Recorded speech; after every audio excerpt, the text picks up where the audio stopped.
Okay, I start recording my second video in the series of lecture on how to read a book, but I will make a short introduction. Yeah.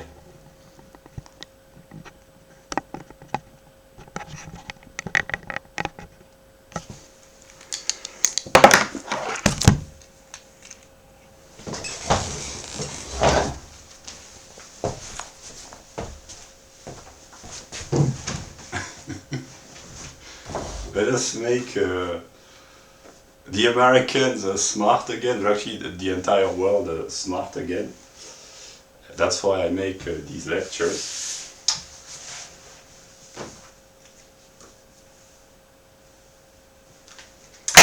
So, as I'm starting to record this, I already recorded the first part about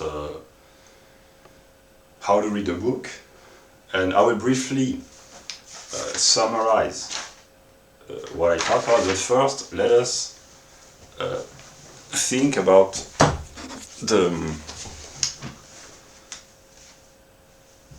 the the relevance or lack thereof of socialist schools, and I will briefly summarize a few arguments made by Mr. Di Lorenzo when he asked himself the question, is socialism the best way to organize schools? And yeah, I will promote my document. UPS, this is the logical structure of everything in a way.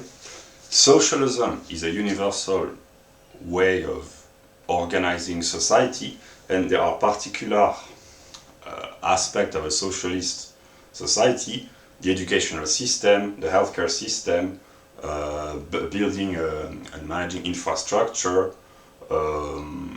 all types of socialist culture, socialist economy, of course, but there are various particularities, and they all contain within them the universal determinations, and then each, here in the case of the educational system, each singular educational system, if it belongs to the particular type of socialist collectivist educational system, it will contain the particularities of being an educational system and being socialist.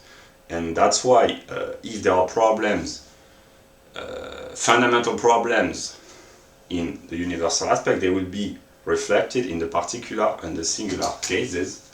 And about socialism, very briefly, a few arguments to make people think.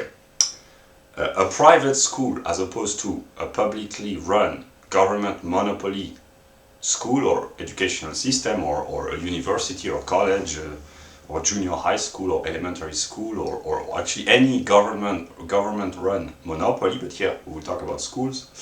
A private school has to compete for students, for clients, and it runs on profits and losses, whereas a government run educational system, the customers, they are mandatory, they are compelled to attend the school because it is mandatory and compulsory, so they do not have to compete for customers because they are guaranteed that all citizens under compulsory education have to attend schools,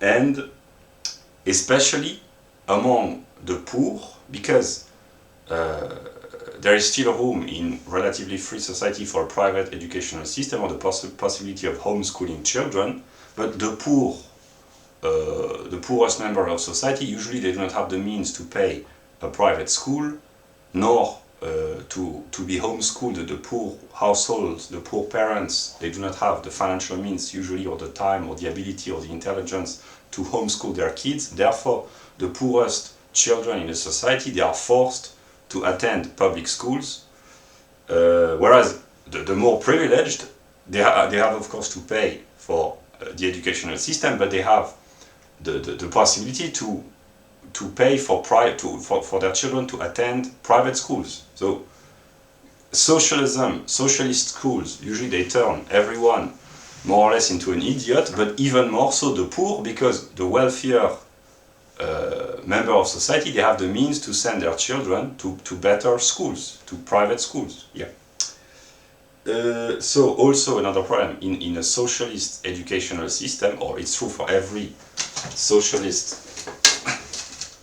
enterprise, the worst the service performs, the more money they receive, because it's a justification to improve. The worse a public sector performs, the post delivery, the building infrastructure, the educational system, the healthcare system, culture, the retirement system, if it is socialized, the worse it performs, the more arguments the politicians have to convince the people to raise taxes, to allocate even more resources to a failing sector, a failing public sector. So the worse it performs, the more money it receives, which is the opposite of how private businesses run.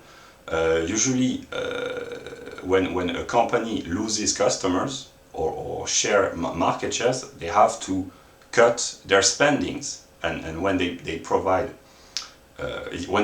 bad services, they lose customers. When a government-run school system provides bad services, which happen structurally, it gives them a marketing argument to hire more employees, more bureaucrats, to raise taxes, usually borrowed,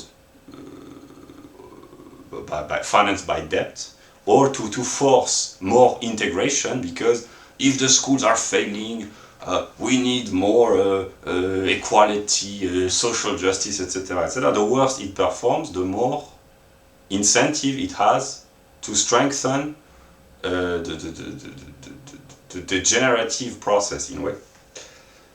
So yeah, affluent parents, they can afford to send their children to private schools. So the rich, they can afford to escape the mass dumbing down caused by socialist education, whereas the poor, they can't.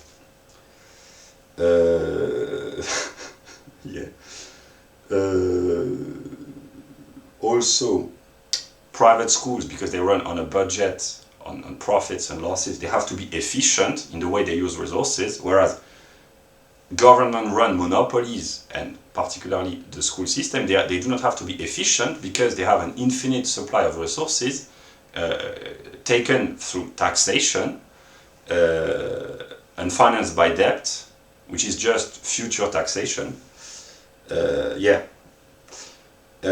Also, usually socialist educational system, because for all the aforementioned reasons and for even more reasons, they are ideological brainwashing centers, because it constantly and structurally fails, so it has to brainwash its own pupil population, its own student, to convince them that actually, no, it's not a failure, but it's wonderful, because we are on the path towards progress and equality and justice, etc., etc. So not only it fails to teach intelligent content for inherent structural reasons, lack of incentive, lack of competition, lack of economic calculation and intelligent use of resources, but also it fails even more because at some moment the schools become so bad at producing a competent, intelligent education that they no longer even try to make the students intelligent, except in some branches, engineers, etc. But they don't even try, and they rebrand this as civic education. We have to teach the virtues, not the virtues which made America great, but the virtues of political correctness, etc., etc. And finally,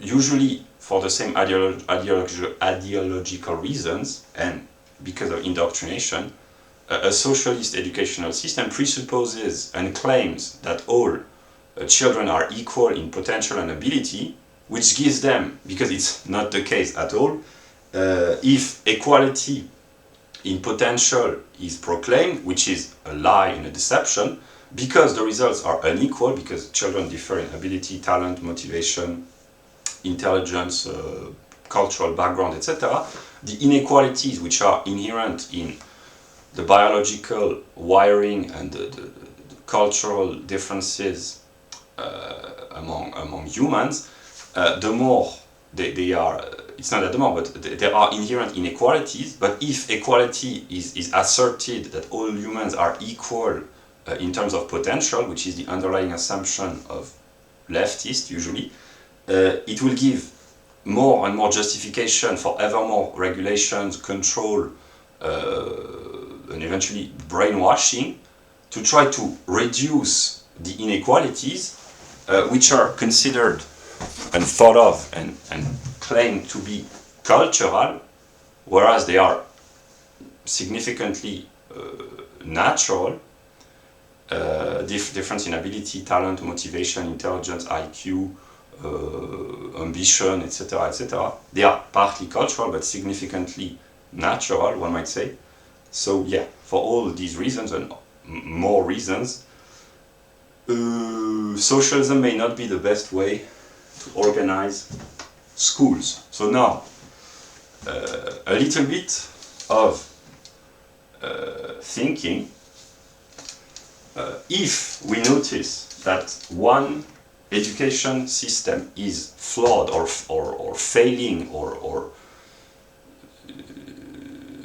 destructive, if one understands the reason why it is dysfunctional, one can logically deduce that all the other educational systems which share the same particularity will be dysfunctional as well. Yeah.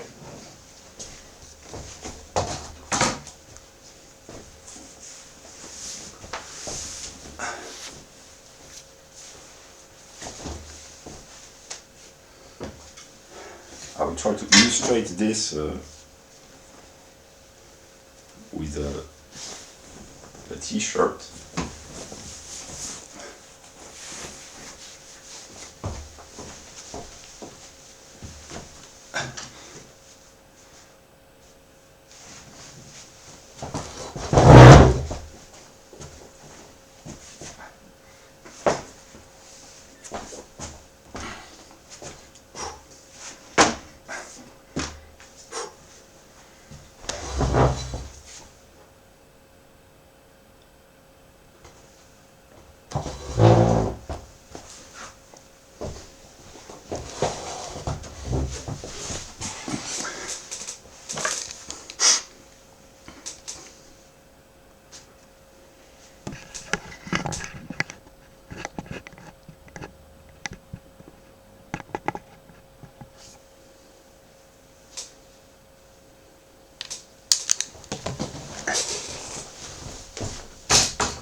So here we have an example. The German educational system, Deutschland verdummt, the British educational system, a revolution betrayed, how egalitarians wrecked the British education system, La fabrique du crétin, vers l'apocalypse scolaire, here how Australia failed its schools, and the others, dumbing us down, the decline, the deception, the dogmas of the American education, brainwashed how university indoctrinate America's youth, and the school revolution by Ron Paul, and Real Education by Charles Murray. That's my contribution among others, to the school revolution. So yeah, if one educational system is failing, wherever you find yourself, if your educational system is kind of dysfunctional, because of UPS, you can logically deduce that all other educational systems which share the same particularity, they will be dysfunctional as well. And there are two reasons. First, because they are socialized or socialist, and the other, which is kind of very correlated actually, is because the Western world is declining, one might say, to speak in a politically correct way. It is declining, let us say, and therefore it can be hypothesized, but actually logically deduced, that all countries within the West, depending how it is defined, but all Western countries in this day and age, they are declining at all levels, and since the educational system is part of a society, it can be logically inferred that there is decline in many other Western countries just in the educational system. That's how I deduced that there was a problem in England and Australia. I knew that it was already the case in Germany, France, and the US, but I can infer logically that there are problems in all other Western countries with education, and that books are being published and conferences are being made and articles are being written every day or every week or every month or every year to denounce the problems. But once you have identified the problems, the purpose is to try to find a solution, to bring a solution. Yeah, let's make a joke.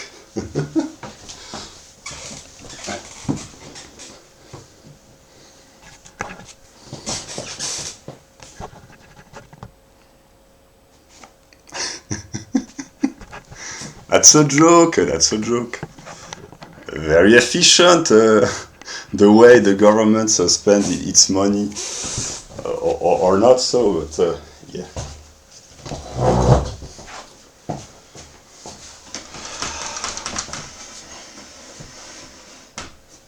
And here, because of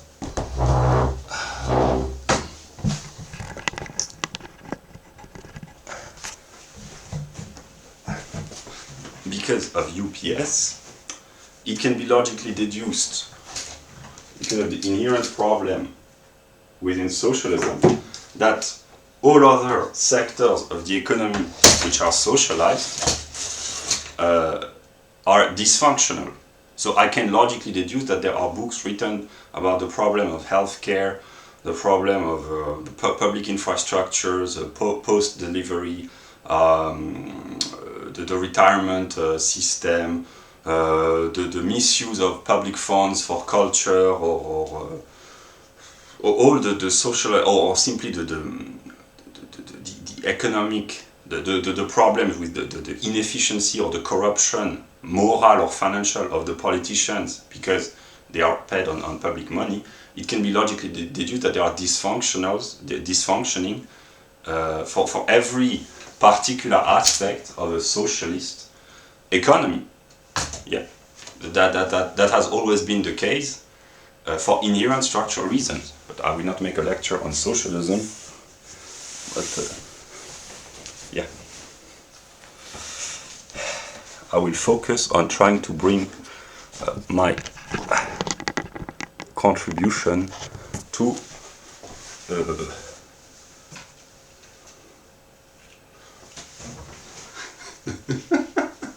to the restoration of intellectual sanity in America, but actually in every Western country. Yeah. So, about how to read a book. That's one of the best books ever written, because it's not necessarily the most complex, but it's very accessible. And yeah. So I will just rearrange this.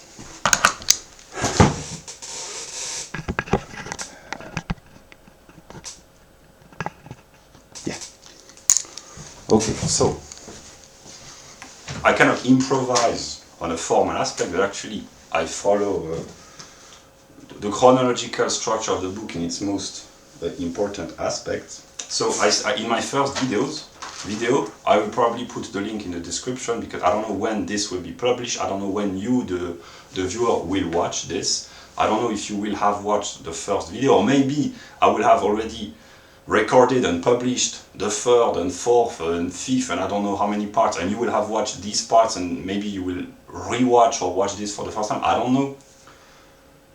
But here I make a remark. Truth, if it is true, it does not get old. There are various ways of expressing the truth, but yeah. So, I briefly summarized what I talked about in the first video that I recorded. That's the beginning of the book. I commented the preface and the first part, and in this video, which will be much shorter, I intend to comment chapter 6 and 7. In the first video, I commented the preface and the first 5 chapters, and here I intend to comment the 6th and 7th chapter, which belong to part 2, the third level of reading, analytical reading. But first, I will briefly summarize, and here I improve maybe in my way of communicating. So I take notes. I mean, I will write a little bit more for the sake of simplifying. And I do this because it has really helped. It has really helped me a lot. And one of my problems, I have a lot of problems, and one of my problems is that people do not see the value of reading good books. People usually, they do not read a lot of books, even though they have the leisure, the opportunity. It's kind of cheap to buy good books, but they don't most of the time. And if they do, I'm not sure that they read very well, because I myself, I do not read very well always, but I have come to a point in my intellectual development where now every time I will read a book thoroughly, analytically, I will really work very hard, make a lot of effort to get the best out of the book. This is what I've been doing for many weeks while reading this book. Because if you read a great book about the laws of economics, if you grasp not necessarily everything, but at least the fundamental aspect, or if you understand a significant proportion of the book, you read this or a book like this once in your lifetime, and then for the rest of your life, if you have understood, it will enlighten your view of economics and of the whole of society eventually. So, yeah.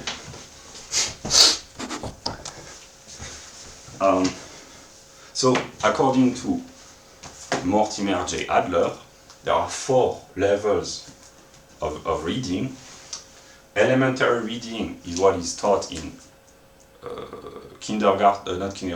preschool, before junior high school, just learning how to decipher signs and letters to find meaning in written words.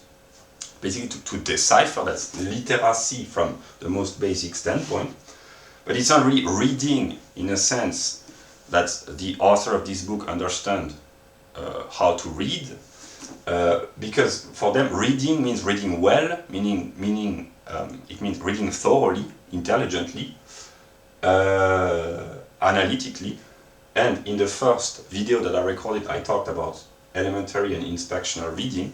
And inspectional reading, I briefly summarize, it consists in getting the most out of a book in a limited amount of time, mostly by trying to find the structure, read the table of contents, the title of the book, the cover, the preface, the index, the bibliography eventually, the table of contents, the title and structure of the chapters, the sub-parts, etc., the introduction, the conclusion, and eventually, depending on the time, a few sentences here and there, maybe the introduction and conclusion of each major chapter. So basically, inspectional reading, it's to get the most amount of information out of a book in a limited amount of time, 1 hour, 30 minutes, etc., etc. That's speed dating for books.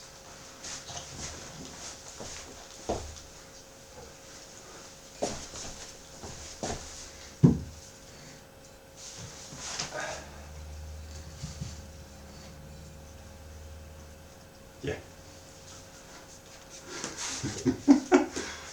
You look like a great book. Maybe we could spend some more time together. We have a lot to share together. Maybe I would like to see more of you. Yeah.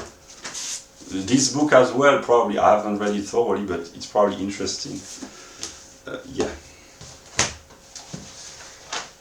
So yeah, and analytical reading. Analytical reading, that's thorough, complete, intense reading. And syntopical reading means reading several books which are related, which revolve around the same topic.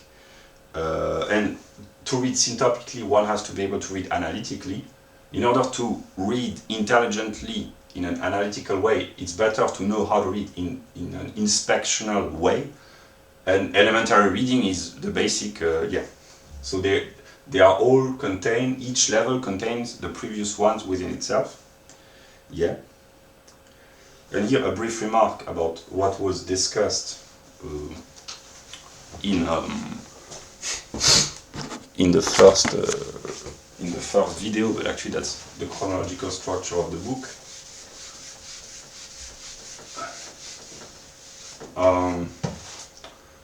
The distinction between facts and understanding. Facts in logical language, these would be singular events, phenomena,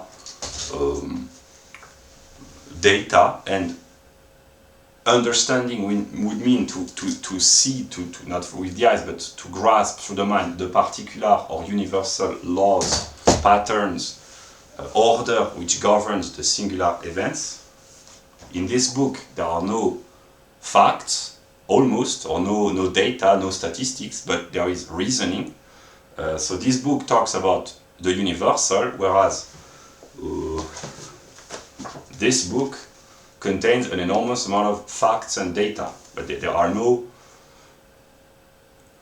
reasoning in this book. It's not the purpose, but yeah. Yeah. So the book talks about the distinction between facts and understanding. I talked about the problem of groupthink, and one of the reasons why eventually I will become interesting to a lot of people is because I'm kind of immune to groupthink for personal, sociological reasons, philosophical reasons as well. So a lot of people will find me interesting because, given my position, I can afford to say things that most people can't, because precisely people, they are constrained by groupthink. They do not say what they think, and sometimes they are even incapable of thinking different thoughts than the group to which they belong. So most people, they just repeat. They do not make the effort to think thoroughly and to meditate and to reflect upon most aspects of the world or life or about themselves. They have pre-packaged opinions given to them by the media or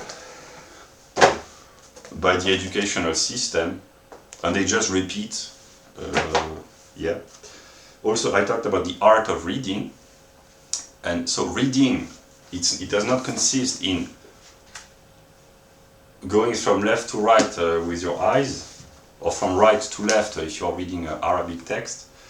It does not consist of moving your eyes on a printed page. It consists in applying rules in order to get the best and the most out of the content of a book. It's an activity. Reading is an activity, and it requires effort, focus, attention, investment in terms of time, energy, mental faculties. Also, the advent of the internet enables self-education. People can get educated, self-educated on the internet because the totality of world knowledge is made available. One just needs a method and a structure, and I will briefly show this before starting the lecture. And eventually self-education, or educating oneself while reading books or by or through reading books, it's like learning from an absent teacher, because the author of a book is like a teacher but who is absent, because if you ask questions to a book, the book does not answer. You have to find the answers yourself. And here I make a personal remark. As I start recording this video, I still haven't had any, let us say, serious conversation about serious topics, because I haven't found anyone that I could talk to about the kind of topics that I'm interested in, and people who have the same level of culture. So I've not really talked to anyone about economic, political, sociological, historic, and even philosophical in a rigorous way topics with anyone. Since I acquired a culture, I have had discussions with many people, and sometimes interesting discussions, but it's not that I promote myself, but I'm a person. That's one way of interpreting who I am as a singular individual. I am a person who basically has gathered a lot of knowledge without really talking much to other people. Yeah. And also, reading consists in asking questions while reading. Reading is an art, and it has to be learned. Skills have to be taught, self-taught, eventually maybe, but it's an art, and one can improve and get better. And if I had read this book in high school or in my younger years, it would have helped me a lot. I discovered the book relatively early, probably in 2016 or 17, so almost more than 5 years ago. But it has taken me a lot of time to really read it through and to start applying most or some of its teachings, and it's really valuable. So here, if I can bring value to people, if you are not a frequent reader, buy this book, it will help you a lot. And if you are used to reading a lot, you don't need to buy the book, you can just watch my lectures. I provide value. Where is Per Bylen? I try to provide value, and if you are really a great reader, you don't even need to watch the lecture, yeah. So that was for the brief summary of what I talked about in the previous video. So now I will promote my documents. These are my ideas, this is my sweat and tears, things that I saw with my years, my eyeball, my years, yeah.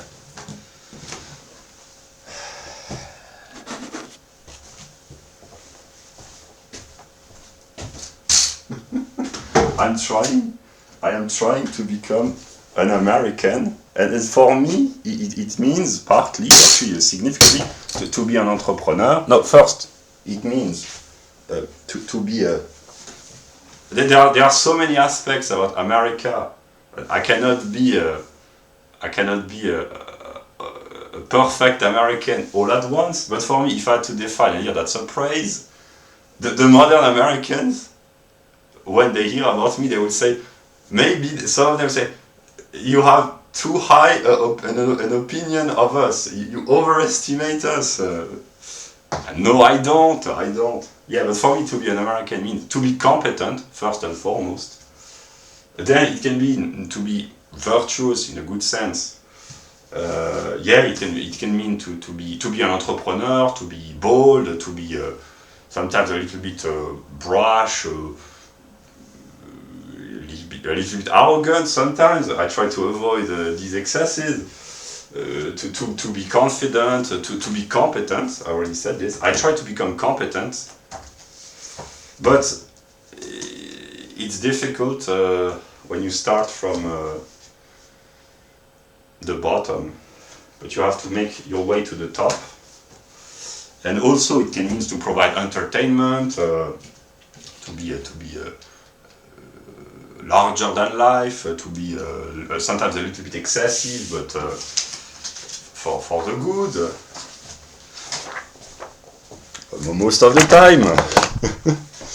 And yeah. So that's what I'm trying to do by providing my lectures.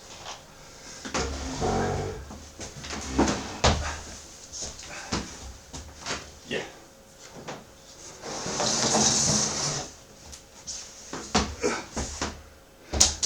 I have invested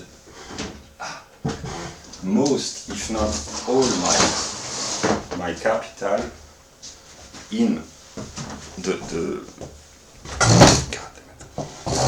in knowledge, I may say. So the formal aspect, my capital in the sense of infrastructure, I want to say, is really poor.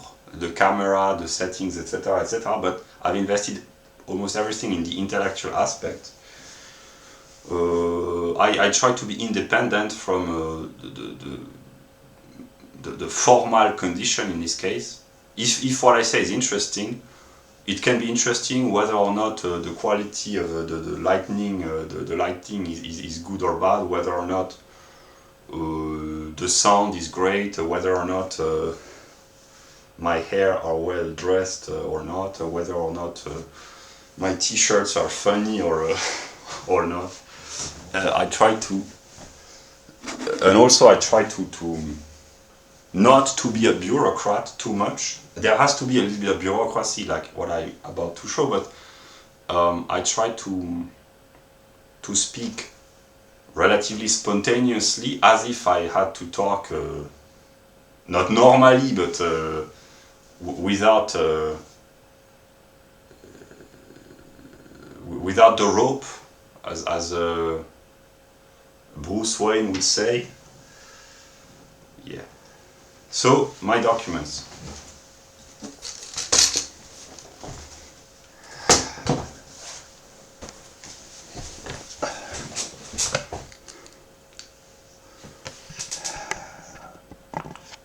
Here, for the people who might be interested in reading books, or that's where is my t-shirt?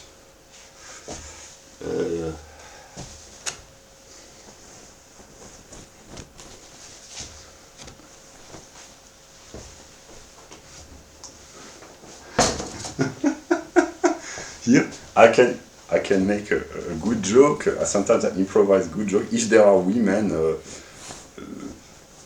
young, attractive women who watch this, or not necessarily young, but attractive, not necessarily physically, but with an attractive personality, if they watch this at some moment, maybe if they learn something while watching my lectures, they might say, I have found a teacher, he is so great, and every time he takes off his clothes, I'm amazed. It's exciting. It's funny.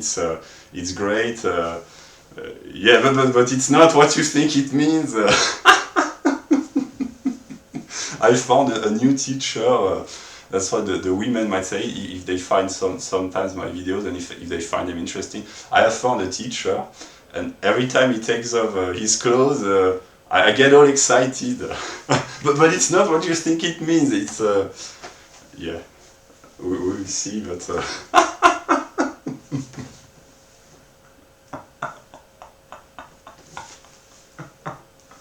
that's a joke.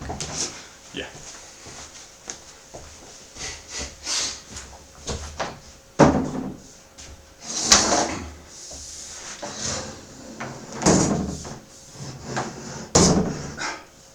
So here is my view of, do we see?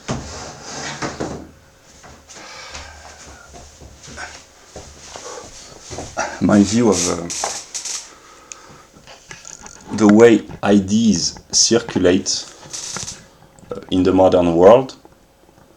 I will not comment because I've commented this document over and over again, but basically to simplify the modern intellectual and spiritual life of the US, but actually of every Western country, and actually eventually the world at large, because knowledge is universal when it is true, but it happens the most predominantly in the US because of free speech and a culture of excellence. But actually I know from personal experience, but also through logical deduction, that it's the same in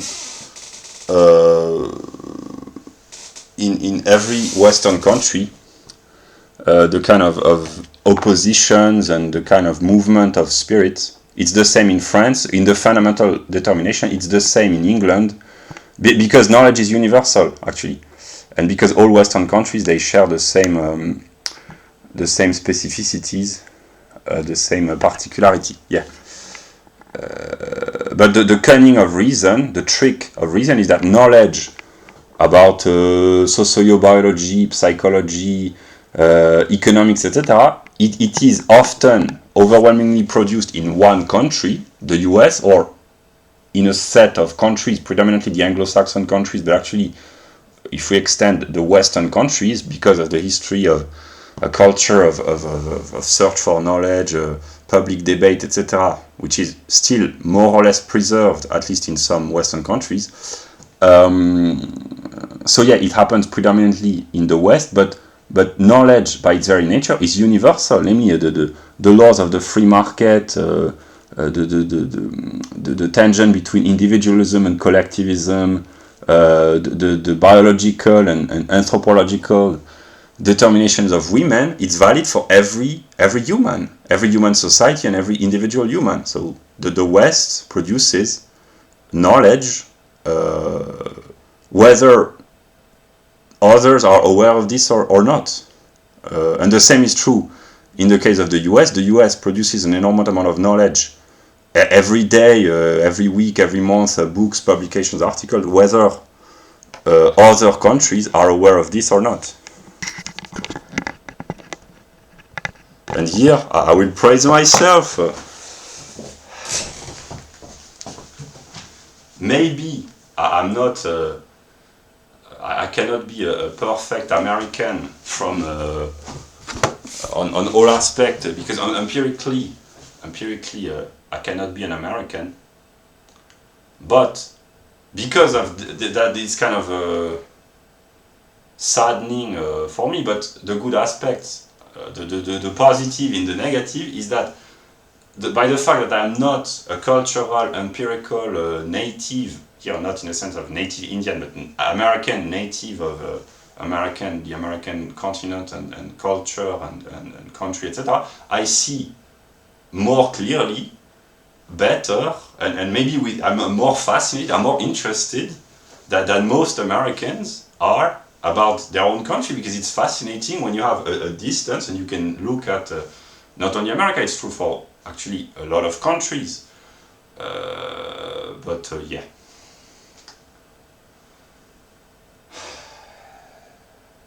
In a way, I love America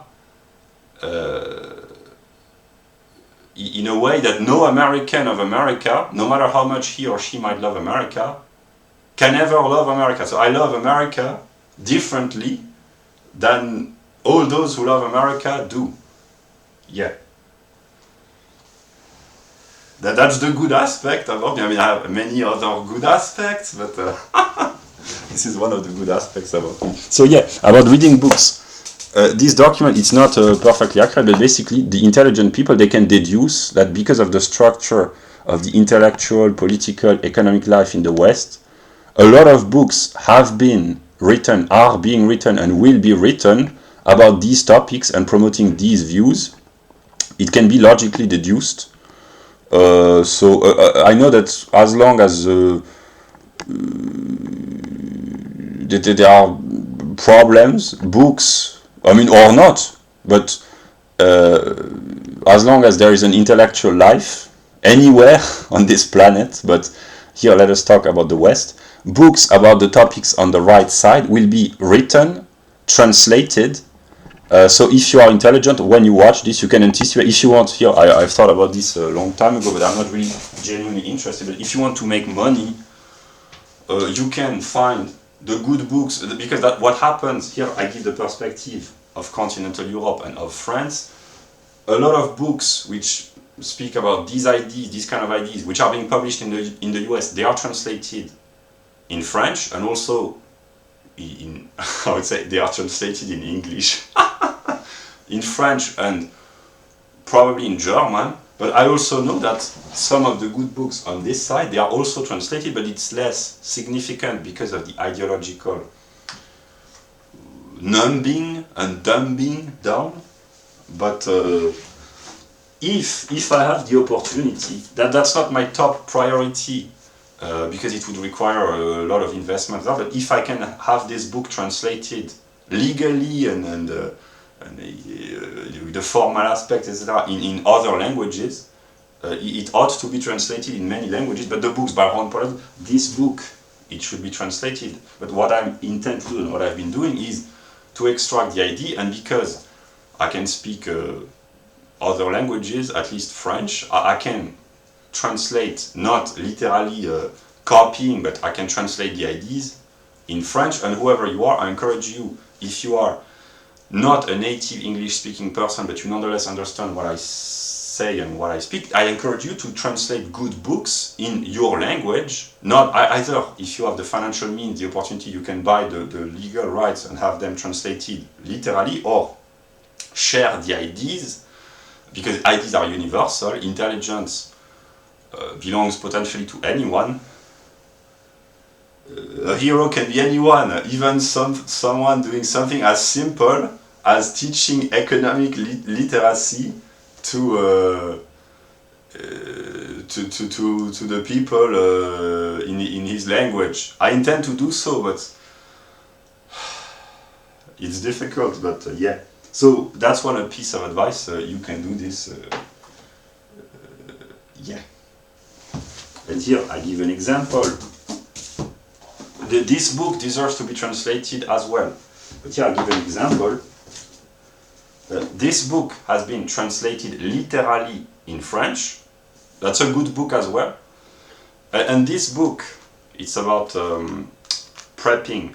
It's not a literal translation, but it's an illustration of the spread of ideas. This is how to make a pantry primer. This is, the author acknowledges and admits that it's inspired by American preppers.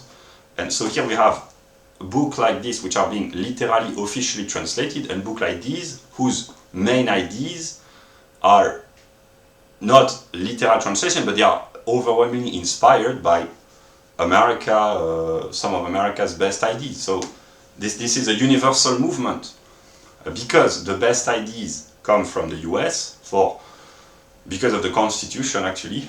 The best ideas in the world, eventually, they come from the US, and potentially anyone can study them, learn about them, and share them all over the world, in Asia, Africa, continental Europe, South America, etc., etc. Yeah.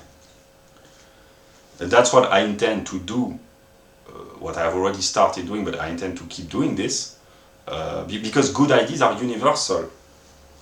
Yeah. Then they have to be adapted to the particular context. But yeah, this book I know from Amazon that it was translated in, I think, Spanish, Italian, German. Yeah.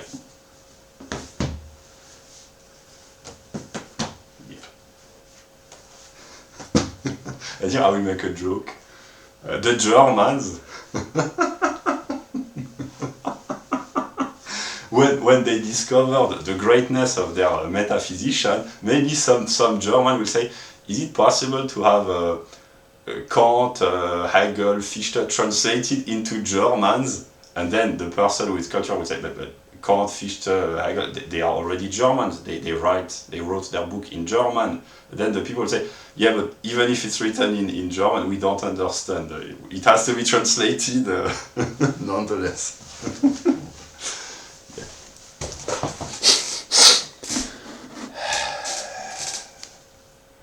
Yeah, so now the lecture. Okay, it's been 50 minutes. No, that's the first document, and now we'll share another document. These are my ideas, this is my sweat and tears.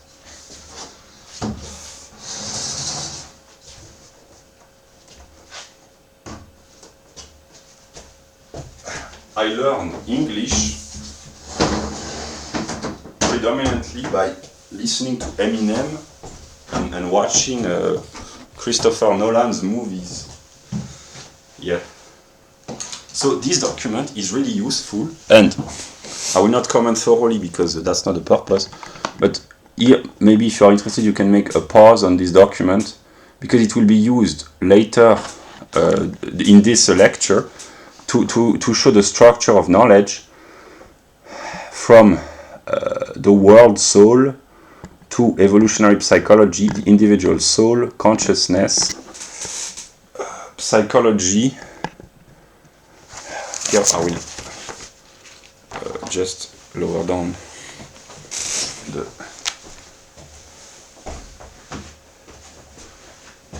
maybe intelligence is too brilliant sometimes, it has to be just okay, no, it's not this one.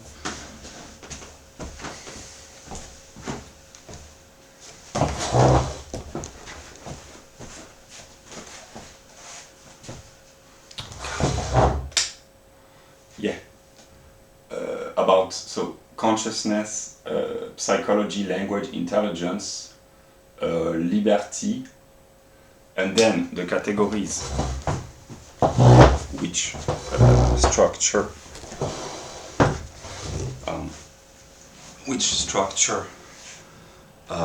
the life and the organization of a society. The family, culture, morality, economic, sociology, communication, law and order, rights, politics, money and banking, the budget of the state and the government, geopolitics, globalism, technology, environmentalism. So here, let us take the example of the educational system. That's in the budget. It's a representation. It's not in order to help to think. So the educational system depends upon the government, the state, and the political ideology. It has to be financed. It's a failure for ideological, political reason, for economic reason. And in order to think thoroughly about the problems and the solutions of the educational system, all the aspects have to be envisioned. If there is a lowering of the IQ of the population, for whatever reason, it will have an impact upon the school results of the entire society. If there is a decline in morality, for whatever reason, it will have an impact upon the educational system. Yeah. And here, communication with the advent of alternative media and technology with the internet, a lot of services become obsolete, and the monopoly of all governments upon the sharing of knowledge becomes challenged, and there is competition because new ways of communicating arise. Yeah. And the lectures, there are lectures being given every day, and that have been given for years and decades on the internet, which are still available, which are excellent, because yeah, so the totality of world knowledge is made available on the internet. Here we have the view of a human society, one might say, in its socio-biological and institutional and spiritual, with art, religion, philosophy aspects, and basically in order to educate oneself, one has to learn pretty much about every topic intelligently. There are also the natural sciences, and there is metaphysics and logic, but one has to learn about all the aspects, at least the fundamental determination, and in order to think rigorously, everything has to be considered, at least in its important fundamental aspects. Yeah. And here, just to illustrate, if the ideology of the state is that all humans are equal in potential, that would be talent, personality, that all groups or only individuals, independently of gender, ethnicity, individuality, age, etc., if they are all equal, which is not true, not in terms of potential, then the premise is false. All the consequences which are derived from a false premise will be wrong. So one of the problems with socialized educational system is that they presuppose, for ideological reason, that all pupils, all students, all children have the same potential and they ought to receive the same kind of standardized education. But because there are significant differences in talent, temper, character, personality, etc., and intelligence and IQ, it's simply wrong. This is one of the other reasons why egalitarian educational systems are failures, structural failures. Yeah. It doesn't mean that the least talented or the least intelligent or that they cannot or should not be taught, but simply that's what Charles Murray says: the specificity of each individual has to be, or for groups of individuals, they have to be adapted, particularized for each cognitive class. Then there is gender, ethnicity, age, cultural background, etc. A private school system or a home school system would offer a lot of diversity in educational services, and people would be free to choose whichever mode of teaching would suit them best. Yeah. So now, the lecture. Yeah. No, I'll take. I will take the board.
The lecture has not even started and I'm already exhausted physically.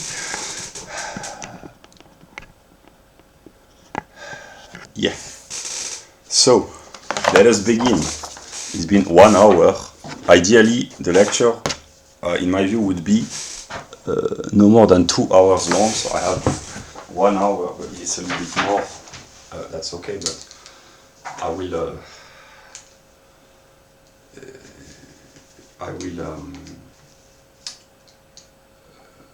start the lecture. Yeah.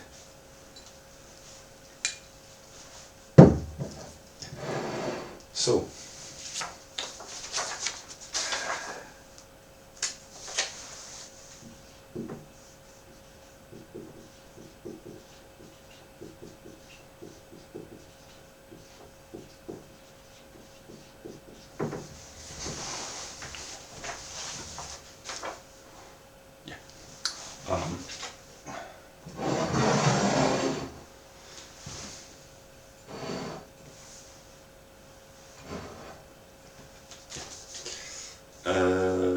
So these are my own notes, but I follow the chronological, which is kind of logical structure of the book. Where is? Yeah. I just write the title of the chapter. So the people who have the book, if they want to follow the structure, but these are my own comments, and sometimes, most of the time, these are my own thoughts, in a way.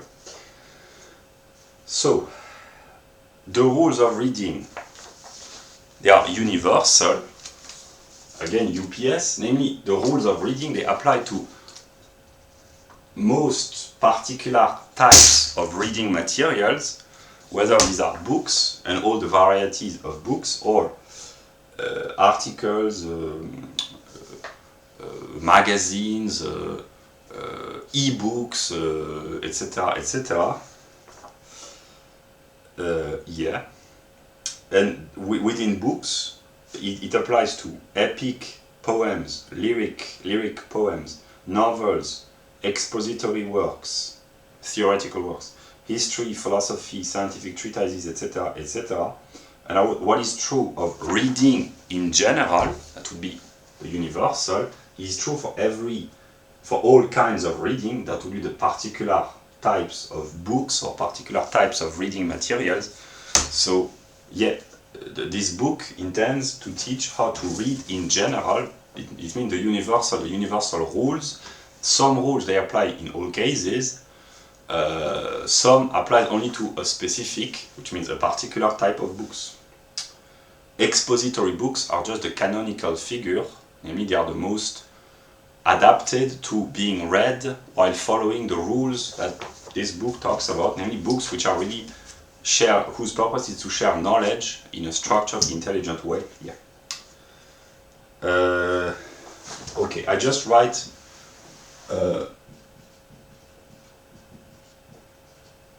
the subsection so that it will be easier for the order of the video, the structure. Yeah. So it's important to classify a book. So here I start to give pieces of advice which are actually really good. Whenever you read a book, you have to know about the book and to be able to classify, namely you take a singular book and you have to classify the book within a category. For instance, is it fiction or expository? Fiction includes novels, plays, epics, lyrics, etc. Expository, these are usually theoretical books. And there are also practical books. The Grapes of Wrath, or Gone with the Wind, is it literature? Is it sociology? Is it about the Secession War, or is it about romance? These are the questions that Mortimer Adler asks. Expository books convey knowledge, opinions, theories, hypotheses, speculations. And he advised to start, whenever reading a book, to start by where is the book by Per Byland? To start by reading the title, the subtitle, the table of contents, the preface, the introduction, the index, etc. That's inspectional reading. The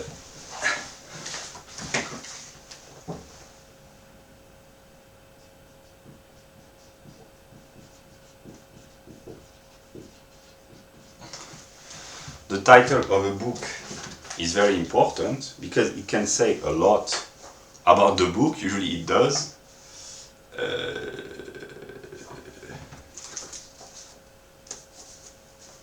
Germany dumbed down, why the educational system sabotages the way the future of our children. The manufacture of the idiot inside American education, the decline, the deception, the dogmas. It's important to pay attention to the title of a book before buying the book, or even while reading the book, to it's supposed to give the most important determinations which are contained in the book. Yeah. So questions which have to be asked and answered eventually. What is the book about? That's the content of the book. And what kind of book is it? That's the form and content. These are logical categories. What kind of book is it? That's the form. What is it about? That's the content. In order to classify books, you have to have the broad lines of classification already in your mind. You have to have the categories which apply to book classification.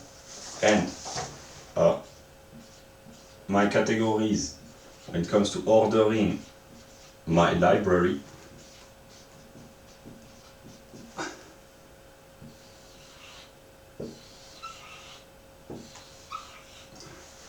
they are kind of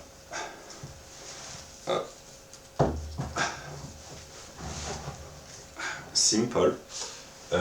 Logic, nature, Geist. In logic, you can classify books about metaphysics, logic, mathematics, epistemology, and philosophy, theoretical philosophy. When I say nature, these are the physical sciences and chemistry and biology.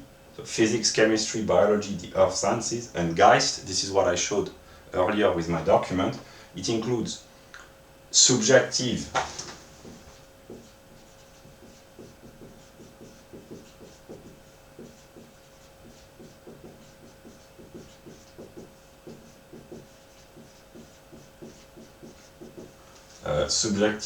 actually this is the ordering of reality.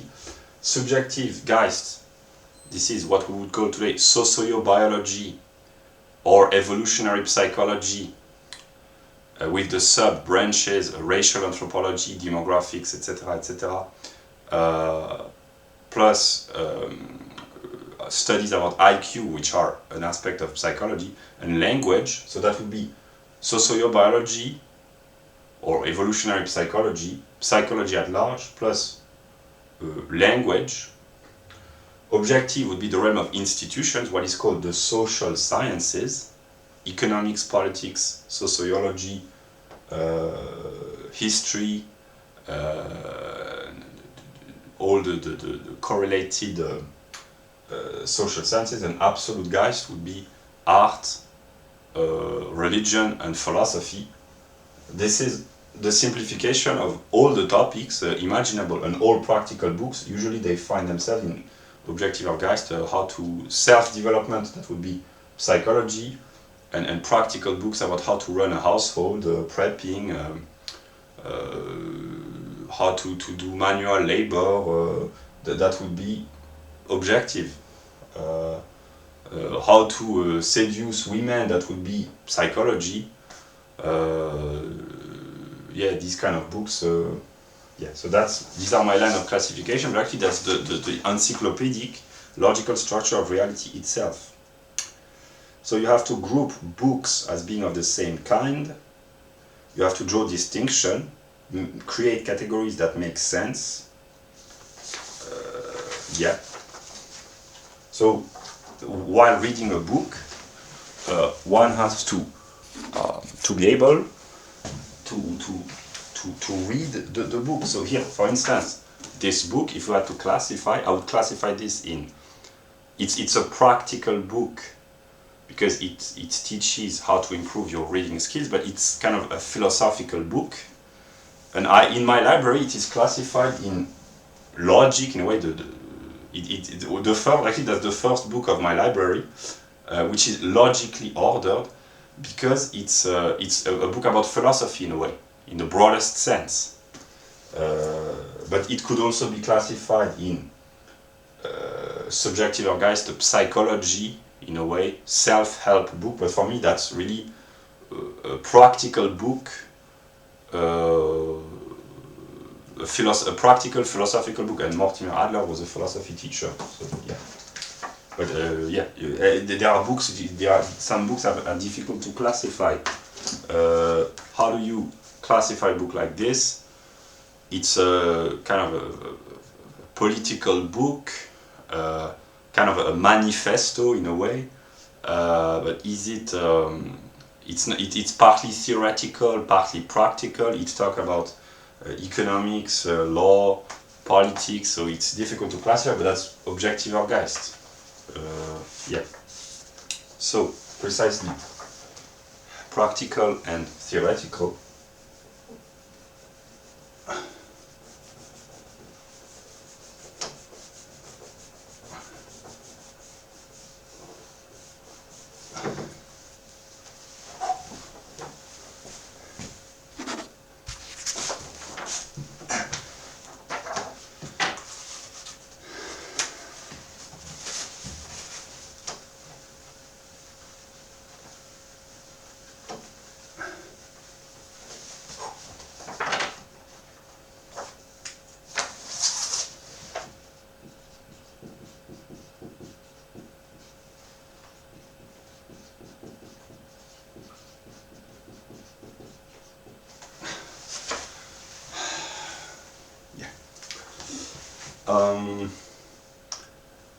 About theory and practice, I made a lecture about philosophy, an introductory lecture in which I talk about this, but here I comment briefly. Theoretical deals with what is to be understood, it's about knowledge, whereas practical is about what works. That's the same root as pragmatism, I think. And it is connected with action. And Mises, Ludwig von Mises, founded a new science, praxeology, the science of action. That's why Mises wrote Human Action. So knowledge, action, what is and how we understand or how we come to know what is, what has to be done, what ought to be, and how we act in order to pursue valued ends. Yeah. For instance, yeah, and what a lot of people do not understand, because they are not used to reading books, is that by changing the theoretical frame, that would be the universal in a way, by modifying the theoretical frame of a society, it can have a lot of effects. And here the example, the deconstructionists of the 1960s, in a way they destroyed the West because they messed up with Western metaphysics, they blurred the categories, etc. This is the kind of criticism that someone like Jordan Peterson does of the deconstructionist or the new intellectuals, or the French theory, or the cultural Marxist. A few intellectuals, very brilliant in a way, but they messed up with the categories, intentionally, one might say, and the consequences, 50, 60 years later, it's a complete dissolution of the West. Also, the importance of theory, there are a lot of people who blame Karl Marx for the crimes of Stalin or Mao. In a way, it seems ludicrous because Karl Marx had no implication in really existing communism, but in a way it's true in the sense that the ideas of Karl Marx have been unintentionally, but they have been destructive in a way. Zizek, Slavoj Zizek, he sometimes says rightly that Plato has been held accountable and has been accused of being responsible for the crimes of communism, because Plato was a communist intellectually. He was not an egalitarian, but he was a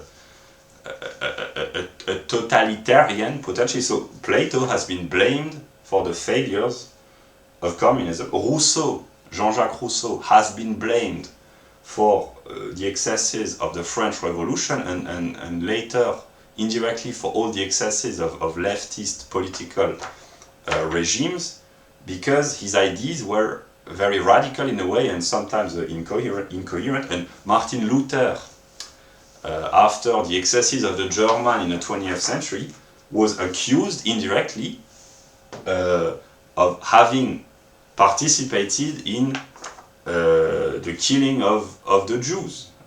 Yeah, so for intelligent people, there can be thought criminals, intentionally or unintentionally, because ideas have an impact in a way. Yeah, and one of the reasons why I have been working on the intellectual aspect is precisely because I understand that this is for people who are intelligent and educated, either self-educated or not. It's self-evident that it is by theorizing that one can change society. This is why the work of the Mises Institute, it's very important because it's radical in a good sense, because it goes at the root of the intellectual misunderstandings or errors about social theory. And yeah, the problem of intellectuals here, I quote, I think, Hans Hermann Hoppe, which has been an influence for this book. Hoppe says somewhere, we need anti-intellectuals, because the intellectuals, when they are too intelligent and in their ivory tower, they are disconnected from the people, which is the case with most intellectuals, whether they are official, state-hired clergymen, one might say the scholars, the journalists, the intellectuals, etc., or even the radical, intelligent intellectuals like those working for the Mises Institute, or like Ron Paul. He is not strictly speaking an intellectual, but the people gravitating around Ron Paul and the libertarians, actually, they are also intellectuals. It's very good because the insanities of the left, they have to be balanced in a way, but they are kind of disconnected from the people because they are scholars and intellectuals, and the people, they fail to understand the importance of ideas, because the people, the ordinary people of all countries, they live within a realm of phenomena. We all do, but they encounter singular events in their day-to-day life, and they do not have either the time, the intelligence, or the culture, or the interest to think about the ideas which shape and fashion and determine the singular events that they encounter. And this is why it's important to do theoretical work, and that's why it's important to promote the spread of knowledge in an intelligent way, so that people can become enlightened. And in this sense, I am kind of, I have a romantic aspect for the good, but I'm also an enlightenment figure in a way. I believe, in spite of sometimes my misanthropy, I still believe in the ideals of the Enlightenment, reason, science, humanism, and progress. Yeah. Yeah. But I'm a Hegelian, and I know that the Enlightenment needs a romanticism, and the reverse is true. A romantic enlightenment, or an enlightening romance. That's a Hegelian synthesis. Yeah. Okay.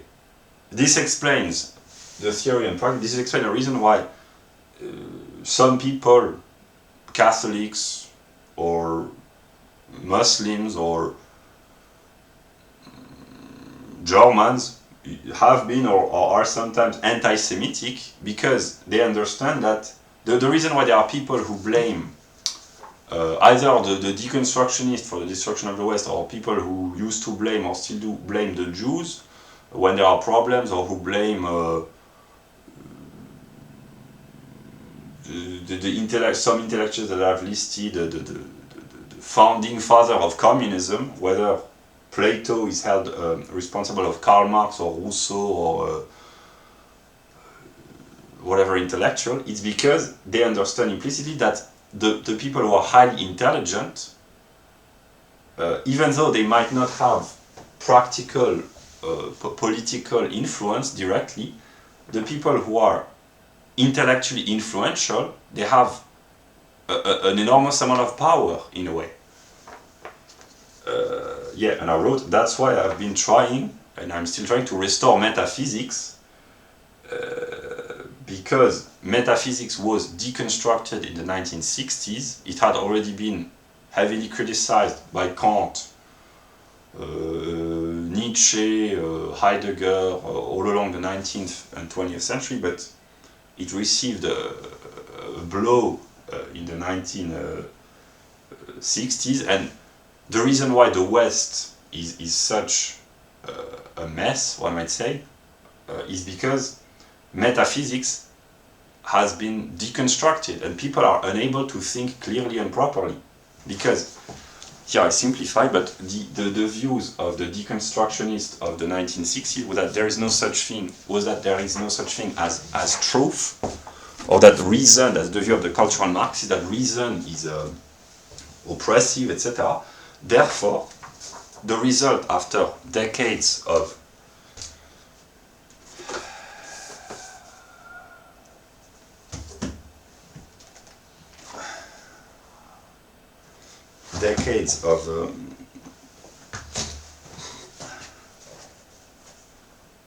brainwashing is that the people they live precisely more in the realm of the singulars without thinking that the particular and the universal laws or patterns or order, intellectual order of reality influences the singular events that they face and that they are confronted with daily. There is no gender, or gender is a social construct, or race is a social construct. It means all the singulars, they are kind of random individuals, and they are not determined by particulars, gender, ethnicity, etc., etc., and it makes the world completely unintelligible. If the categories which structure reality are not understood.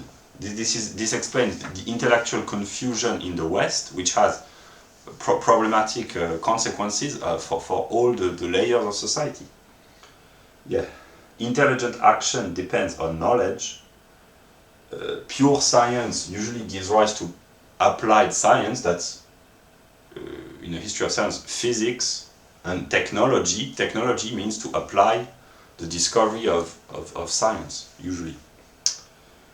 Theoretical questions are the kind of what is the case. They ask the question, what is the case, or how things are, and practical questions, these are more of the type, what to do about it. So first, you have to theorize the way things are, that's the scientific view. Why are things the way they are? How are things?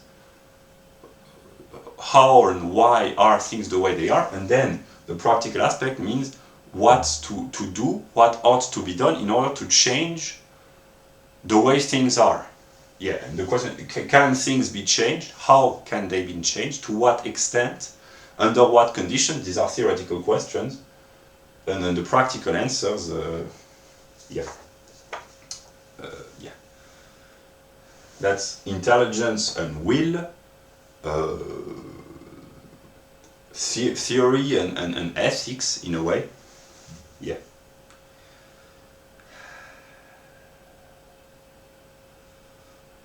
Consciousness or awareness changes behavior. So they are connected in a way, because there's not theory on one side and practice on the other. They are reciprocally, mutually influencing one another. When people become aware that they have been dumbed down, unconsciously, it will change their behavior, because they will be likely to get information on their own, maybe to seek a private school or to homeschool their children, or to join a political party to change the educational system. So to become aware of a problem, it changes the set of the problem, because a lot of problem exist only because people are unaware of their existence, and just the fact of being aware, of realizing, it changes the very structure of reality, because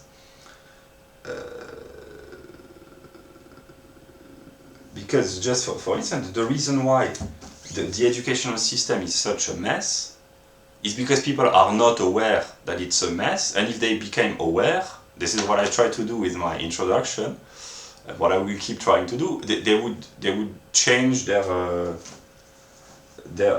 The best that I can provide as of now is to recommend this book or these kind of books, and my videos on home economics. Yeah, because I have to solve a whole lot of problems. It's difficult, so as of now I have made videos on home economics, which will probably have been published by the time that this video is published, and I recommend this book, and I recommend intelligence, discussion, dialogue, liberty, yeah.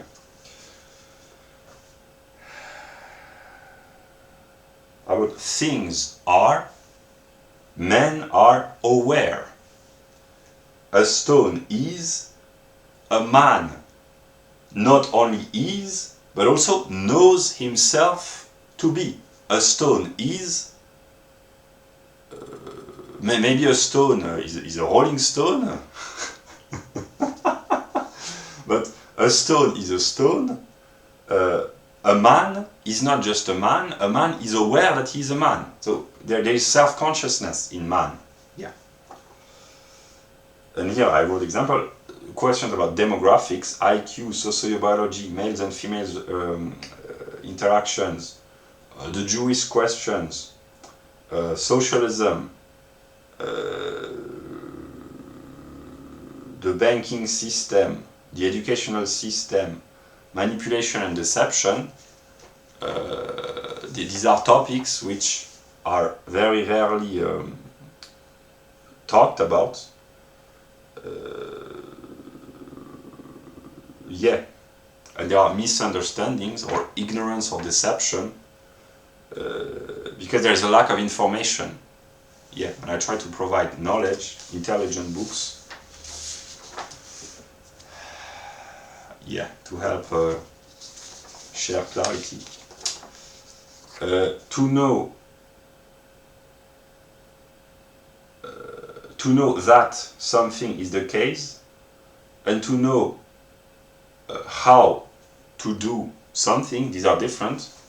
Theoretical deals with what is, practical with what ought to be, and guidebooks, usually these are practical books because they want to teach how to act, what you should do, what ought to be done, how to do what should be pursued, etc., etc. These are guidebooks.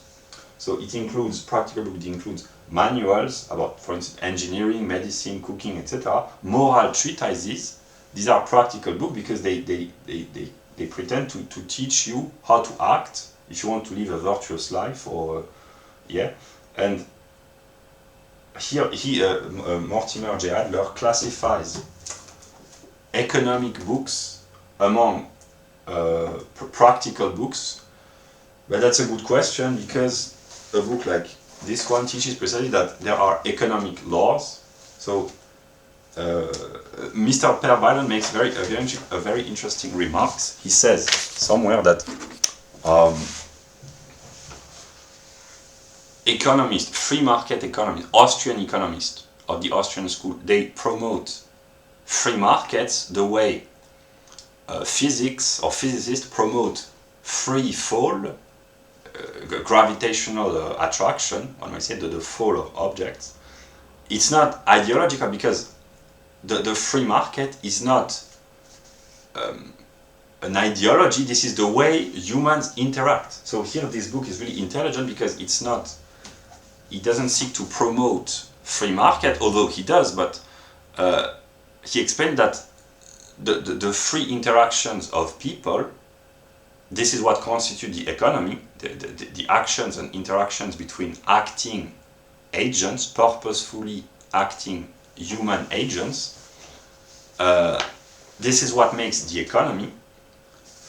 And in order to understand, one has to study the theoretical paradigm where there are only free interactions, like the physicists, when they study the movement of objects in mechanics, they study with the least amount of interference from the frictions, the resistance of air, for instance. When studying the fall of objects, the resistance of air, the atmospheric conditions have to be taken into account. So in this sense, whether economics is a moral or a theoretical science can be debated, because there are economists who tell what ought to be without even thinking how things are, without thinking about the natural order. This is what he denounces, what Per Ballon denounces, namely the people who claim that there is no economic order, so they just want to implement their views of what ought to be done, politically, usually, but they fail to ask themselves the question, either because they are unaware or because they deceive themselves or others, but about the theoretical aspect of how things are.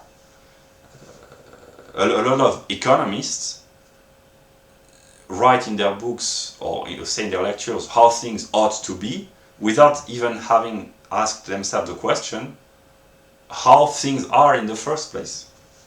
But here, the Hegelian view, which is actually the truth, is that it is in the very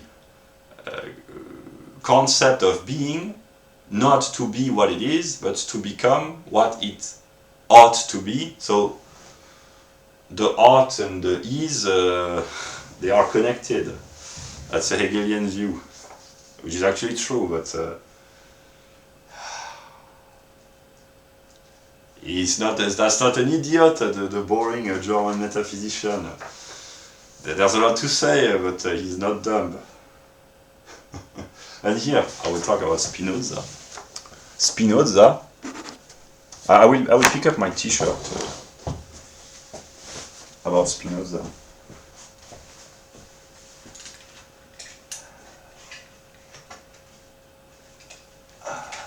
Where is my Spinozian T-shirt?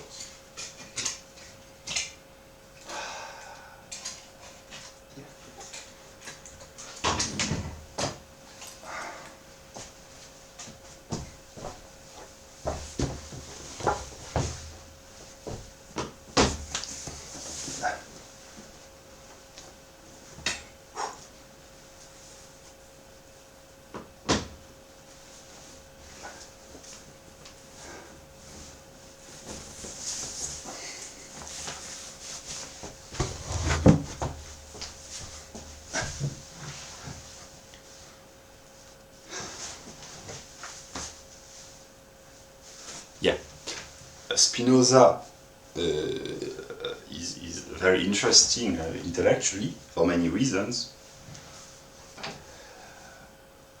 If a Spinozian thought about this, would say, no, actually there's only one reason why Spinoza is interesting, because the cause of the interest that Spinoza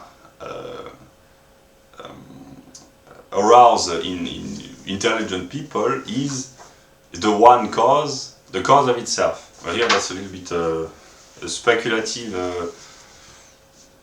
remark, what I say. But yeah, the reason is another word for the cause. But the reason why Spinoza is interesting is because he's a thinker who says that ethics and epistemology, they are kind of connected.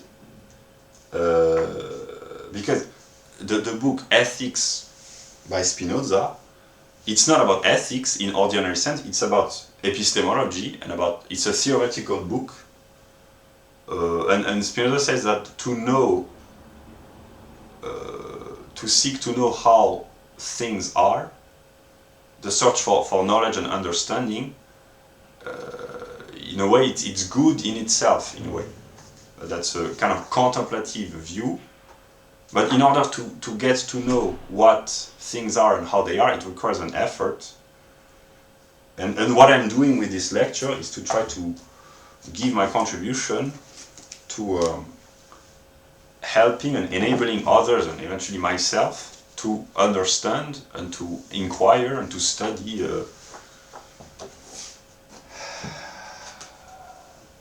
yeah.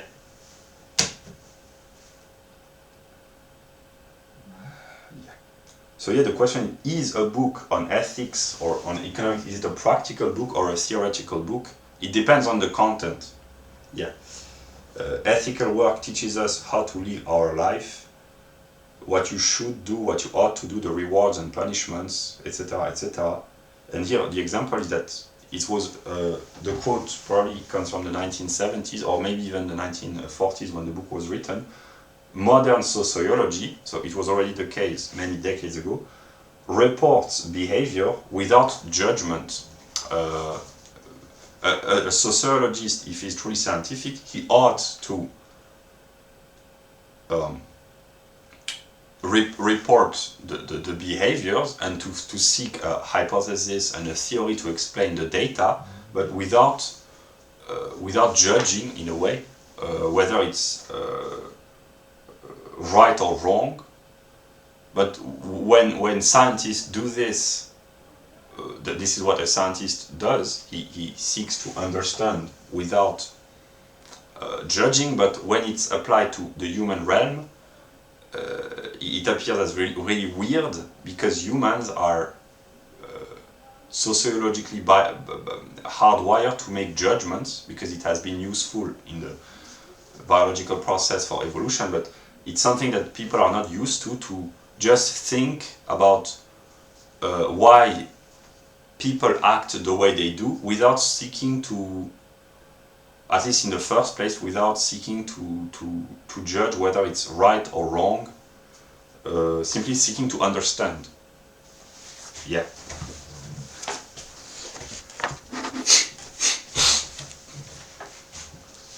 Because here I can be sometimes stupid, but I'm kind of intelligent. When someone reads this book, when I read this book, of course, he explains the theoretical problems with socialism, but a really intelligent view, and here it's really intelligent, but sometimes even more intelligent, is not only to denounce the problems of socialism, it has to be done, but to try to understand, but why does it appeal to so many people, even though it has been empirically proven and theoretically proven to be a constant failure. So the question that a scientist asks himself, a social scientist, is how come that so many people are attracted by collectivism or socialism, even though it has over and over again proven to be dysfunctional? And the fact that it is dysfunctional, it's true, theoretically. But the fact that people are nonetheless attracted to collectivist ideology, it's true as well. And they're a scientist, that's the kind of question that I ask myself, is what is the reason? It can be partly explained by brainwashing, but also a decline of intelligence for many reasons, but also the need to belong, the manipulation, there are many reasons, but I have been asking myself these kind of questions. Yeah. So books about economics, in the view of Mortimer Adler, teach us, or they seek to teach us, how to organize our economic life, either as individuals or as societies or states, plus the penalties involved if we do not do what we should. They seek sometimes to persuade or to convince. Persuasion would be the realm of emotions. To convince, it's more the use of reason. And humans, usually, they are more easily persuaded than reasoned, because emotion is more, in a way, more primitive, whereas reason is a higher faculty. It appeals to a lower number of people. Yeah. Humans are kind of imperfect creatures, in a sense that they are partly emotional, partly rational. It's good to be rational. It's partly good to be emotional in a good sense, because Emotions can be good, and even when they are not good, they can help nonetheless. But there has to be a balance. If it's too emotional, it's stupid usually, or it's illogical or irresponsible. But if it's too rational, too intellectual, here that's my personal testimony experience, it can be negative as well. So that's the song Ava Max, My Head and My Heart. Humans are constantly tormented between reason and emotions. Yeah. And the art of, books which begin with the art of or how to think about the economy. These are actually practical books. So this book is practical in the sense that it says that it's supposed to teach you how to become economically literate. The ambition of the book, it's in the preface. This little book was written to accomplish something big, economic literacy. If I manage to meet this bar, you, the reader, will gain life-changing understanding of how the economy works in practically no time. This is lots of value at a very low cost. I have spent many hours reading this book and I will still continue to do so, but I think that Per Bylund has succeeded. You have succeeded, Mr. Bylund. This is really a great book. And I have kept and I will keep promoting this book because it's really excellent. It's not the best theoretical book on economics, but maybe it's one of the best in the ratio of intelligence, depth, accessibility, both in the clarity and in the size of the book. That's really good. Yeah. So, in order to classify a book, one has to pay attention to the words. Practical books, they use words like it should be, it ought to be, good or bad, the ends and the means. Whereas theoretical books, they are about what is, what not about what should be.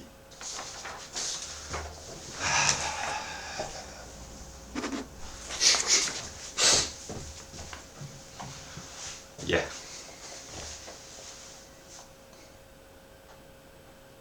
Here I will make a joke about America. I've already made this joke, but I find it intelligent. Modern America is the totality of all the Americans of America. What is America?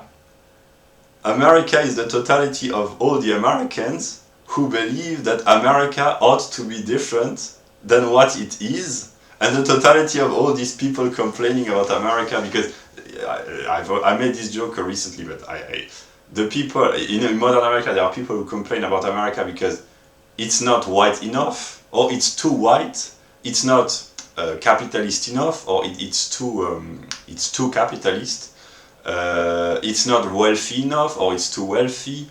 It's declining, it's not progressing enough towards whatever social justice ideas. So almost all the Americans, whatever the origin, the age, the political view, the social class, the religion, they all complain because America is not as they think it ought to be. And the totality of all these people complaining, this is America, and this is the America that we all love, with all its wealth. I'm not talking about economic wealth, but wealth of ideas and yeah.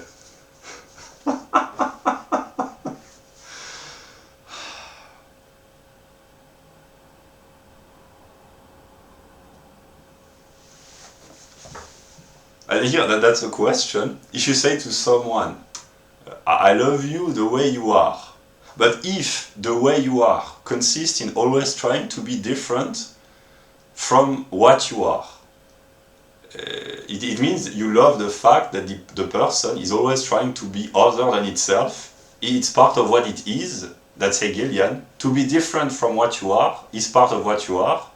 And this difference is what I love about you. Please don't ever change. If you love someone, you say to this person, please don't ever change. And then this person, if this is a practical person, you say, but being what I am consists in precisely trying to be different from myself constantly, because I'm always trying to change, to improve, to correct, to innovate, etc. So I'm always different. But this is what characterizes your identity. If you are always different from yourself and this is your identity, yeah, that's I don't want you to ever change. And the answer will be, but I'm constantly changing. This is and the other will say, this is precisely what I want you not to change. I want you to keep changing, because this constant change, this is your specific characteristic, which makes you so lovable, one might say.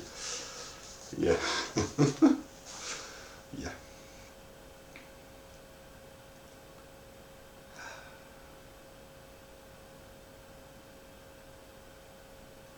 Okay, about the kinds of theoretical books. He classifies science, history, and philosophy. Here I kind of disagree, because history, I'm not sure it's really theoretical. There can be theoretical views, but science is theoretical, philosophy as well, but philosophy can be practical also.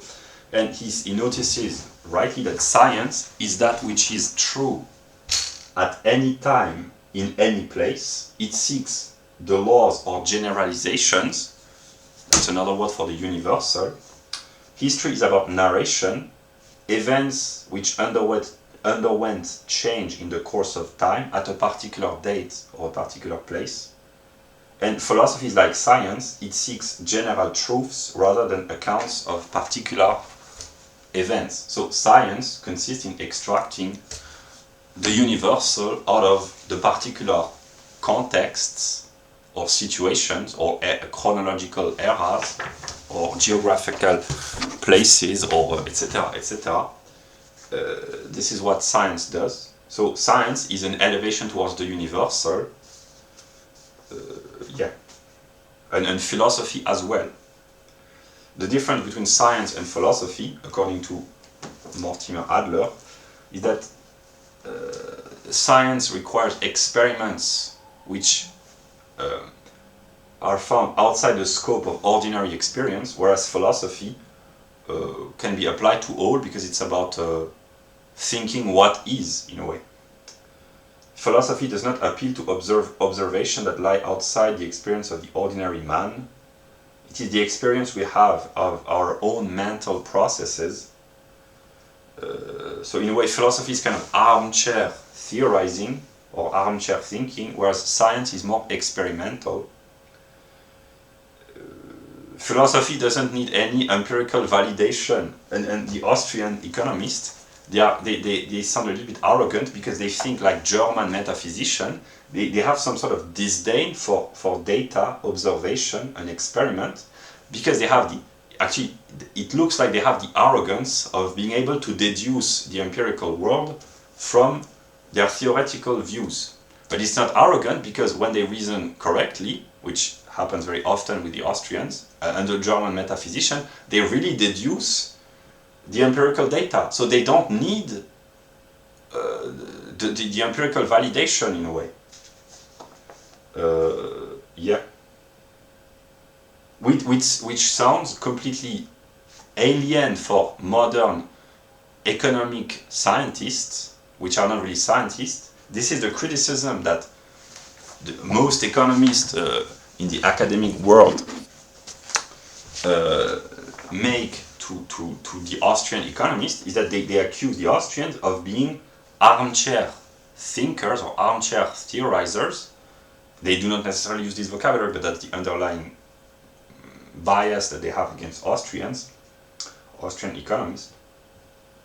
That they just they do not validate their theories by experiment, but precisely what the Austrian in economics, what they say is that in order to be interpreted correctly, the empirical data, they have to be interpreted through a conceptual frame. And they are correct. They think like the German metaphysicians, and that's why I love them so much.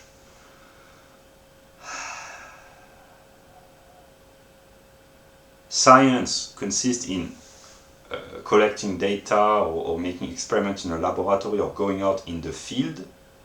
It's about observation, but about thinking about the observations. Yeah. And history consists in narration, poetry, rhetoric, telling a good story. Yeah.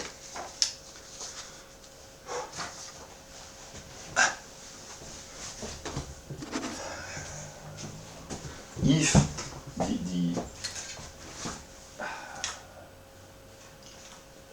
if intelligent people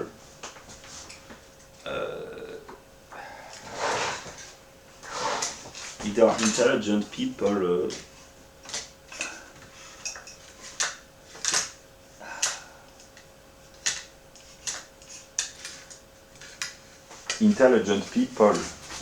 no, not intelligent, because there are only intelligent people who watch my videos, or if they are not intelligent, once they are done watching my video, they have become more intelligent. That's the good aspect about me.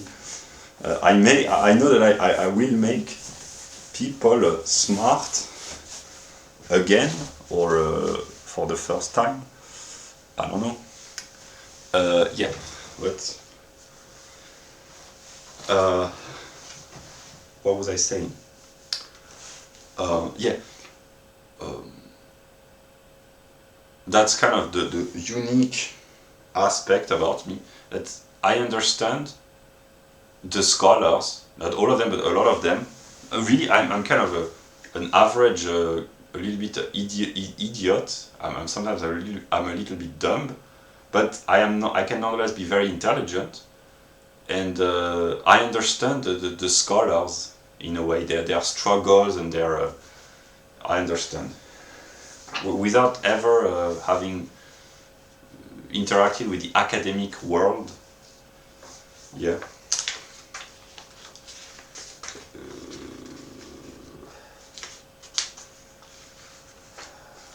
Yeah.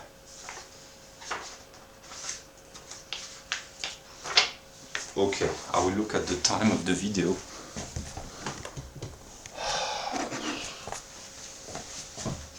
I will not have the time to go through the entire.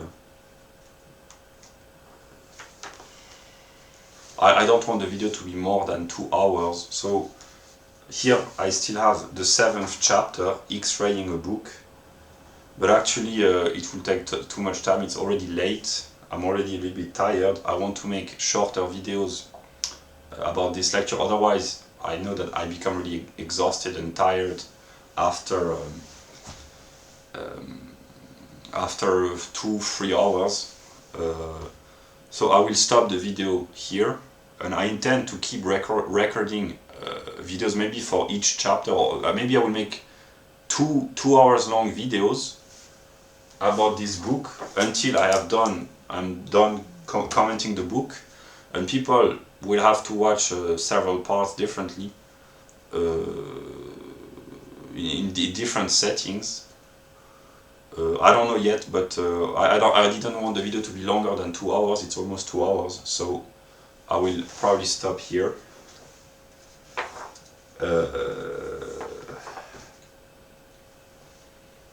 Yeah. I will make the lecture about the 7th chapter maybe tomorrow. Yeah.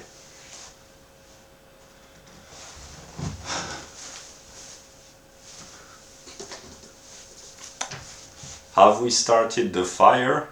Yeah, the fire rises.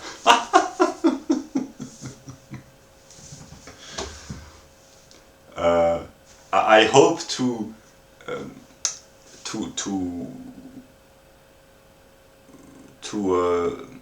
arouse an ardent desire for knowledge and intelligence, and eventually reading books. If I can do this, if I can not encourage, but if I can give people who the incentive to read and the interest, to arouse the interest in reading good books. Because actually here I will end with a comment. What I love a lot of things, but one of the things that I love the most is the ability to peacefully read good books, and I'm made in such a way that I would like for others, I don't always succeed, but I want for others the good that I have for me, and what I consider good. There are many things that I consider good, but being able or having the interest of reading good books, I think it's good.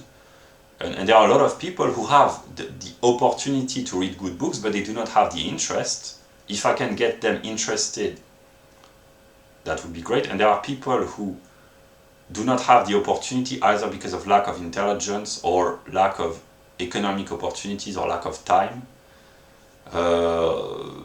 It's more difficult to give them access as of now, but first, if the people who are not used to reading books, even though they have the potential, the intelligence, the ability, if they don't, maybe, I have not planned this, but maybe the first step will be to encourage people who can read books to spend more time reading books, and then intelligence will increase and they will be able to share knowledge with the less privileged in terms of knowledge, maybe.